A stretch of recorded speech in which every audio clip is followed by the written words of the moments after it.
我是浩康，欢迎你来到 TVBS 少康战情室。在我们现场特别来宾陈佑成议员、蓝轩小姐、唐湘龙先生、柯震委员、王宏伟委员、林涛市议员。好，那美国8月1号就是明天了，他要搞他对等关税了。你没有接到我谈的，没有什么8月1号就通知你们啊、哦。那美国有10道贸易逆差国，哦，跟他的贸易逆差的，只有台湾到今天下午都还没公布哦。那哪个这个10大呢？中国第一的，他去年赚了美国2954亿美元，啊、哦。第二名呢是墨西哥1718亿美元，越南1235亿，爱尔兰867亿，德国848亿，台湾去年赚了739亿，日本685亿，韩国660，加拿大633，印度457啊。那台湾今年上半年，我们财政部还出来宣布说，我们今年上半年好得不了，超过我们外销大陆跟这个香港的这个顺差，我们赚了美国550亿美金啊、哦！好了，好，你现在去年739，你已经是1、2、3、4、5第六名啊、哦。那美国媒体说，川普要签行政命令了，没有协议的国家没有达成，要记更高的关税。好，那行政院说，其实啊、哦，我们已经谈好了。但是呢，有一个联合声明还在磋商那个内容是什么？如果谈好联合声明不是很简单吗？而且呢，美国经常是要川普自己宣布，他要在他的那个什么 social 什么出 social 宣布哦，比如印度是他宣布的哦，这个欧盟是他宣布的哦，日本是他宣布的，都要自己宣布啊、哦。那美国媒体是说呢，美国像挤柠檬一样对台湾施压，很可恶啊。就你台湾呢，你反正什么对我百依百顺，挤一点，再挤一点，再挤一点，再挤一点哈。那另外呢，现在说呢，台湾可能要端出4000亿对美国的投资，哦，除了你要开放市场，然后呢，你还要来美国，我投资4000亿。川普现在政策就是关税，你除非你全部开放市场，否则我就课你高关税。你全部开放市场，我课你这个15%、20%，然后你要来投资，你过去赚的钱都给我吐出来。所以日本5500亿，欧盟6000亿，韩国3500亿，台湾看多少？来美国投资，而且川普还讲，投资什么项目？我决定，不是你说哎，我投资了，我决定，赚的钱90%是我的。你现在说要开放市场，我觉得它有它的道理，对不对？就是说，我对你开放市场，你对我开放市场，你没什么话讲。过去赚的钱都要吐出来给你。过去我们牺牲了多少环保，牺牲了环境，我们的空气、这个土壤、水，牺牲了多少劳工权益，牺牲了多少做好的产品，便宜卖给你。到现在说赚的钱都要吐出来，看一下。韩国今天都已经公告它的税率了，但是国人对于谈判内容什么通通都不知道，什么都不清楚。我要讲的就是，到目前为止，政府对人民就是搞黑箱，对国会是搞黑箱。关税期限倒数，但台美关税究竟多少还是个谜。加上这关键时间是要署突然宣布，美国3大的水产品8月12起，只要缴交相关文件就可以输入，让外界质疑是不是要奉行美国水产来换关税税率。2018年就在清单，对，然后就这么巧，在关税要公告的时候，我们很快就宣布，它已经完成系统性查核程序。系统性查核这个是从2018一直不会知道。对啊，那时机点又好凑巧了，又是刚好这个时间点。委员2018年的时候怎么会知道后来是川普在当总统，然后他还要做关税的？随着原本也压线的韩国提早一天被宣布美韩关税15%，台日韩最终压线只剩台湾，但韩国付出代价不小，包含提供美国3500亿美元，完全对美开放汽车、卡车、农产品，甚至美国出口至韩国将不被课税。如今再传出郑丽君谈判端出4000亿美元来换15%。不过根据外媒报道，写到台美若是关税15%，传出是增加对美投资6650亿美元，全面开放美猪牛进口。只是台积电先前才投资1650亿美元，2024年台湾对美国贸易顺差更达到649亿。如今看来，不论最终谈判的代价跟筹码是什么，恐怕都会对全台产生巨大影响。向伦怎么看？台湾没有什么谈判的筹码。那到上个星期的时候，市场上面传闻的20到25大概是事实。那所以你看得出来，川普一开始呢都把价码拉很高，然后你就必须要捧着现金去把那些呢百分比呢能够拉下来一点。所以，因为前面已经有日本的15%，你看日本15%，说日本呢兴高采烈，日本的汽车业认为他们得到了最好的美国市场的竞争条件，它关税最低。可是当欧盟也15%，就没有了。韩国15%，台湾只要呢没有到15%，台湾基本上面都会受很大的伤害。但是你终究要回到一个基准点上面，为什么这些过去跟美国做生意，凭着自己赤手空拳呢打下来的市场赚到的钱，今天呢当呢一个恶霸呢出来说都不算，你在所有我这里赢到的钱全部都要吐回来，你就得要抱着钱去呢乖的就呢交给他去处理。每个国家都必须要成立一个呢美国主权基金，日本美国主权基金，韩国美国主权基金，台湾美国主权基金，它的主权基金都靠别人捧着钱呢来帮他成立，风险呢由台湾、韩国、日本、欧盟去负担。但是呢，如果获利的时候，他说90%是我的。我们可以接受这样子的一种的贸易条件跟贸易规范嘛？今天呢，在整个的全球经济体系里面存在一个基本的问题，就是为什么没有人敢出来反恶霸？就是当我们在面对到罢免、在反恶霸的时候，全球为什么没有人呢敢带头呢跟美国说反恶霸？除了中国不跪，到现在为止仍然在跟他僵持以外，为什么没有人反恶霸？这个人呢，为了要巩固呢美国本身的利益，把所有的基本的商业规则呢都改变了。你有做过生意的，你有做过买卖，你看过这种事吗？就是你做生意当中呢，你赚到了钱，隔一阵子之后，他叫你通通吐回来，不管在过程当中你付出了多大心力、多大的成本呢，都不算。当然，基本上面我相信了，就是说违反了经济学原理的所有的操作，不管你在金融面再强势，不管呢你的军事力量再强大，它终究呢会回到基本面上面，但是不知道什么时候。你想想看，所有的国家都15%的时候，它造成的后果就是，其实每个国家进到了美国市场，你的竞争条件是一样的，但是只有美国增加了15%的关税的收入，剩下的只是看这些的关税收入呢，会不会呢递延的反映到呢美国的物价上面，让他吃点苦头。但是那个是美国自己的事情。可是所有进口到美国的国家的关税都提高了，而竞争力没有任何的改变，有这种事吗？只有在川普的时代呢会遇到这样的一个川普领导的美国。台湾呢在这段时间里面，台湾拖到最后一天到这个时候呢，都还没有发布。不管最后的结果怎么样，你大概都可以预期得到，台湾呢就是被予取予求的一方。我只担心就是说，这过程当中，因为拖过了726，你可以想见726之前呢不发布，大家知道呢发布了可能对选情是不利，选完了之后呢仍然呢不能够发布，台湾呢要付出多少的代价？这个是呢赖清德这政府可能要预先有准备，让台湾人准备承担。因为除了726还有823呢。好吧，这个韩国瑜从来没讲过话，今天讲了，我们听听看。那农民朋友肚子朝着地，背朝着天，辛苦耕耘，不怕吃苦，不怕难，就是怕一件事情，价钱不好，关税。我想这大海啸让我们农民组织、农民朋友可以说饱受巨大的压力。替农民朋友发声，韩国瑜对政府真情喊话，认为关税不应牺牲农民。一个政府的发展不是只有看到半导体台积电，那现在还有1000万，这里有劳工，有自由业，有农民。政府真正的关注点在每一个基层的小老百姓，每一个小投资身上，这些人幸福，这个国家才会幸福。如果政府的目光只有在大企业、大财团方向，好像偏差。韩院长盼政府多花心思在农民基层身上，因为眼看期限就要到了，台湾究竟关税多少，如今还没公布。而路透社报道，就在美国时间30号凌晨3点半，台美双方还在持续磋商，但农业部已经越等越紧张。这个关税，那我们到底几趴？现在农创业蛋都还不知道，对我们这些小农来讲，会有很大的冲击。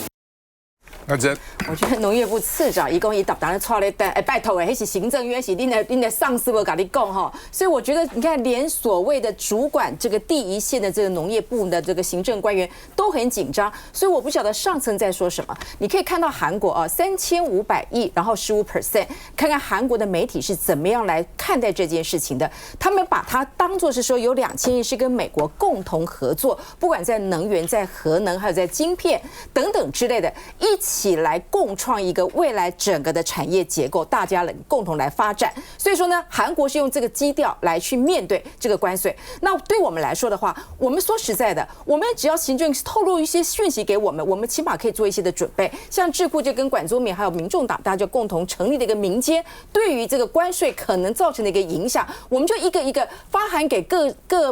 中小企业里面来看他们所造成的影响。很多中小企业就告诉我们，即使只要是超过20%，他们未来的成长率大概会受损，大概是10%到30%。那你更不要说其他，目前来说我们的汇率已经超过23%了，整个加起来，他们没有任何时间可以来做任何一个避险，而且呢，加上这个出货拖延，还有很多的不确定，目前所有的产业已经哀哀大叫了。所以说呢，韩国还可以提出一个跟他们未来的战略，跟他们未来的结构，可以跟美国大家共同来去做一些。韩国，你看韩国人是非常的强悍，当初要输入美猪美牛的时候，你看他们集体上街头去的那个强悍的状态，所以他们这个已经守到一个程度里面，还是无可挽回的，还是会有一些农产品进来。那我们台湾一开始就送出了台积电，那现在呢4次派一个郑丽君出去。他到底跟谁谈？我真的不觉得他可以到一个最高层次的人去谈，因为那些所谓跟他可以谈判的，不管财政部，不管是经贸的，都在世界各国里面去周旋，包括到瑞典去跟中国来做一个周旋。那到底谁可以留在华府跟郑丽君所代表的团队？而且4次进出都没有告诉我们任何的一个结果，我觉得这才是我们觉得最担心的。那很多人当然就会说，726之前不敢公布，823之前不敢公布。说实在的，我个人觉得川普那个大嘴巴啊，不是台湾叫他怎么样就是怎么样的。他应该是像目前为止还没有任何一个对台湾出招的一个方法，但是以目前的状况来去看他，我赞同香农的说法，我觉得一点都不太乐观。所以今天韩国瑜为什么出来喊话？因为我们觉得最被牺牲的应该就是我们的农产品。看我们的海鲜已经开始了，贝类已经开放了，已经开始对的，已经开放了，而且川普已经明白的告诉你们，我们美国所有的海鲜一年有200亿是靠进口的，现在我要把这个海鲜的门槛拉高，但是我们美国的海鲜送到世界各国去，对不起，你的门槛一定要全面开放，或是只能给我小小的一个限制。川普就是大嘛，你能怎么说？他是美国最大，他是全世界最大的消费市场，所以呢，即使要反抗他，其他人反抗都已经落着这个结果了。那我们台湾有反抗过吗？从头到尾，从谈判第一天到现在没有反抗，这反抗到现在，我们像目前为止时时刻刻都在等川普最后的通牒。8月1号，他说要如期行政命令要如期执行，那我们现在还有多少小时？只有一点点时间，所以我们静观其变，看看台湾政府会怎么样来做一个反应。那美国到底是中美史上最好的关系，到底是给台湾一个什么样的待遇吧？对啊，民进党是说他跟美关系很好啊，台湾的地位多重要啊，第一岛链的核心啊、中心啊等等。那照理讲，美国应该对我们好一点才对啊。那你又不对我们好一点，对不对？那台湾将来怎么竞争呢？那台湾怎么跟你这个又吹牛说跟你关系好都不得了呢？休息再回来。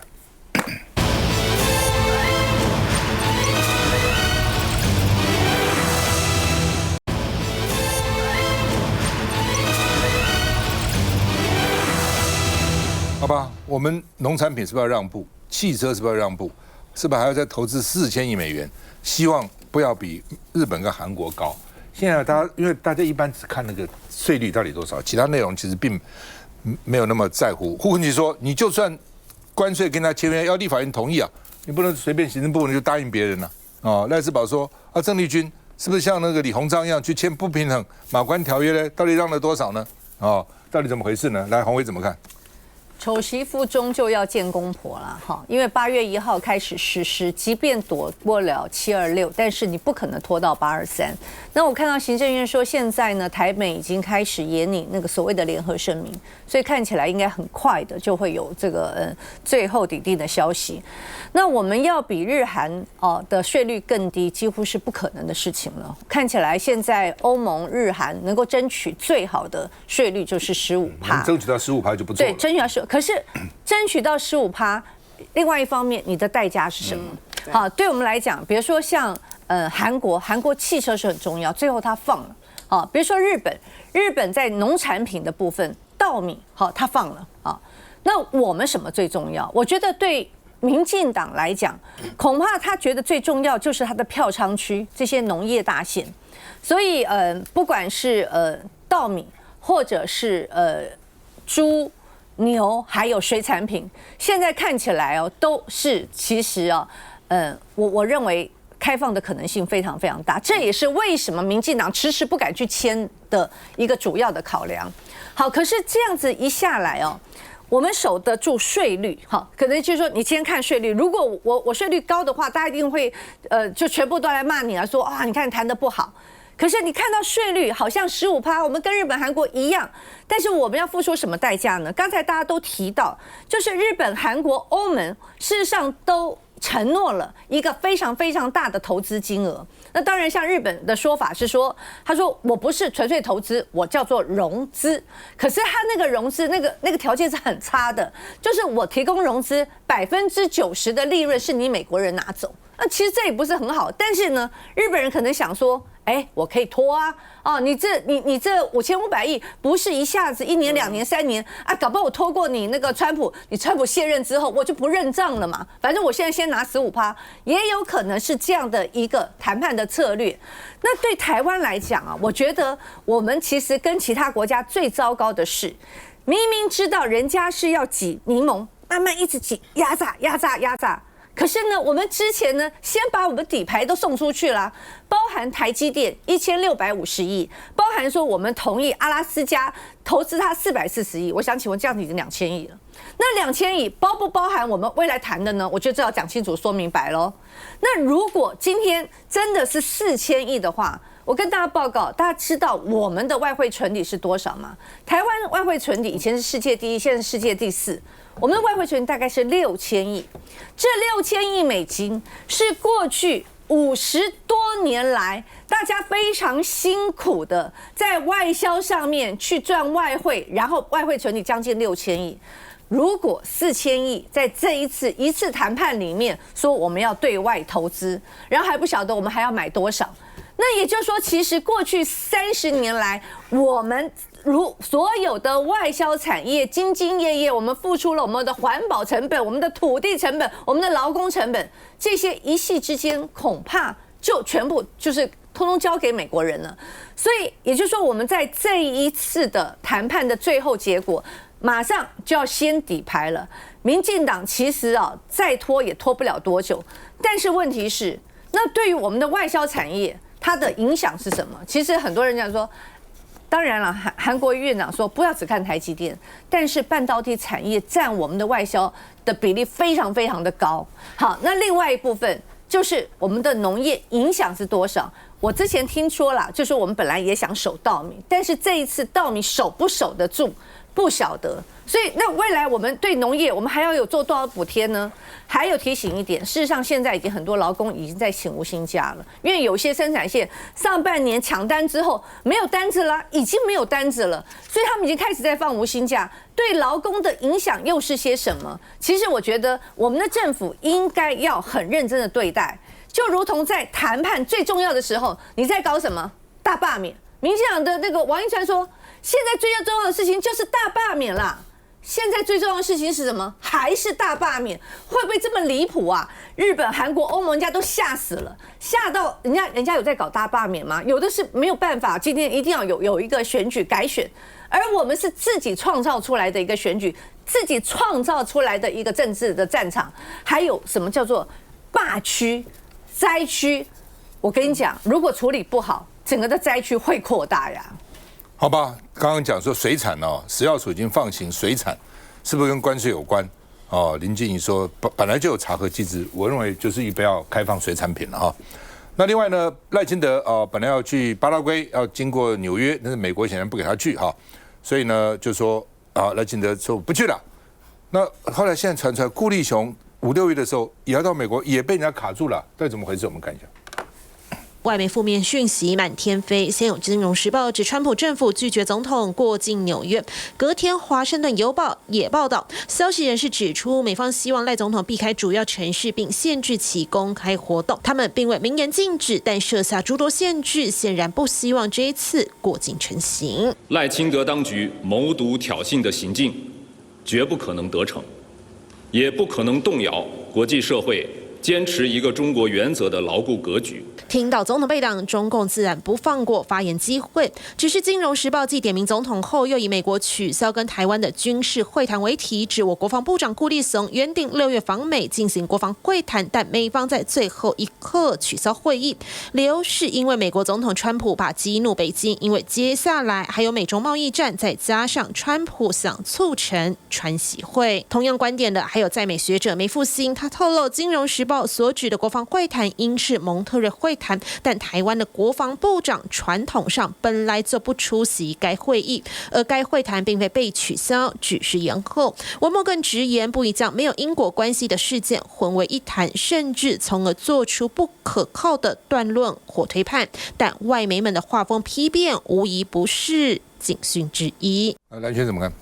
对，我觉得到目前为止的话，我们刚刚讲那么多哦，事实上在关税这个部分的话呢，我们不管怎么样子，对于这个美国的卑躬屈膝也好，抱大腿也好，其实我们并没有比任何的其他的盟友，或者说因为我们对他那么好的关系，我们跟他半导体的关系，因此得到更好的待遇，目前看起来完全没有。但更何况是目前看起来的话呢，连赖清德呢心心念念的过境，事实上呢都被这个川普呢视为就是对他来讲是完完全全可以牺牲的事情啊。所以我觉得这个事情反映出来的是什么呢？就是说在目前其实全世界要不然就在关注关税，要不然就在关注呢这个我们台湾的这个风灾这个雨灾等等状况底下，但赖清德他心里面只关心第一个罢免，第二个他自己是不是可以过境美国。所以你会发现，对他自己来说的话呢，在过去的这半年多的时间里面，其实他从来没有把老百姓的这个利益放在他的心头上哦。所以你看这个时间点，不管是这个顾立雄要去开会的6月份，或者是8月份这个巴拉圭先传出来的赖清德想要去过境纽约这个事情，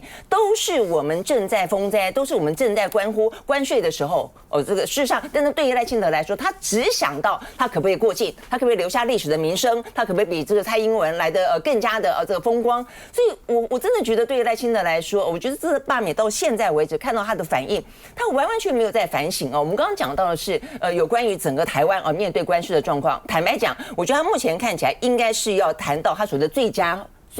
税率嘛这个最佳税率听起来就是所谓的最佳，也顶多跟日本、韩国、欧洲一样15%。但是问题是我们要付出的代价不只是税率问题，我们刚刚讲到开放市场的问题，我们刚刚讲到投资的问题。这投资的问题去看目前看起来呢喊出来的数字跟欧洲的6000多亿没差多少，跟这个日本的5000多亿没差多少，跟这个韩国的3000多亿没差多少。问题是我们国家量体差多少？你去光看，刚刚洪伟讲到是一个什么外汇存底的问题，你光看我们的年度预算好了，年度总预算每一个国家谈出来的，他可能要投资美国的金额，可能不占他们的这个总预算的70%，我算过6成7成左右。我们占多少？我们占4年的总预算。你折合成4000亿美金，刚才洪威在问说是不是包括这个天然气？我跟你保证不包括天然气。你目前看每一个国家，在欧洲、在日本、在韩国，它都是我们刚刚讲的金额，另外再加天然气，另外再加能源的产品。所以对台湾来说，已经承诺的是一件事情，4000亿如果要谈下来，一定是另外的话呢，事实上是12兆12兆，我们的年度预算也不过2.9兆，你等于是要花4年的这个年度的总预算去跟美国进行投资。那日本还谈贷款融资，我们是直接如果是要投资的话呢，我们这钱从哪里来？我请问怎么来？举债吗？加税吗？这些问题都不用去考虑吗？那更何况我们刚刚讲到开放市场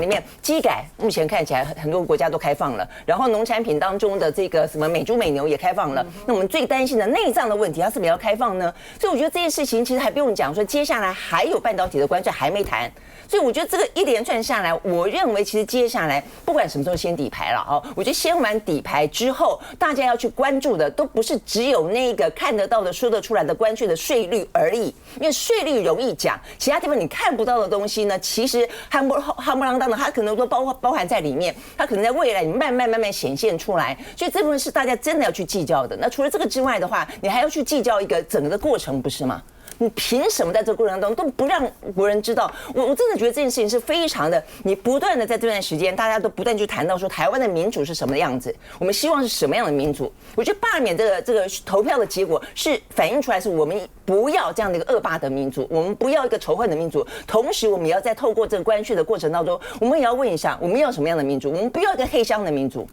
当初你在太阳花的时候，当初在这个 F 花的时候，你就是一个要求透明，不是吗？那为什么那个时候你要求透明，现在你一点都不透明？你这个完完全无法想象，而且你不要讲说对国人不透明，连在这个里头的关系者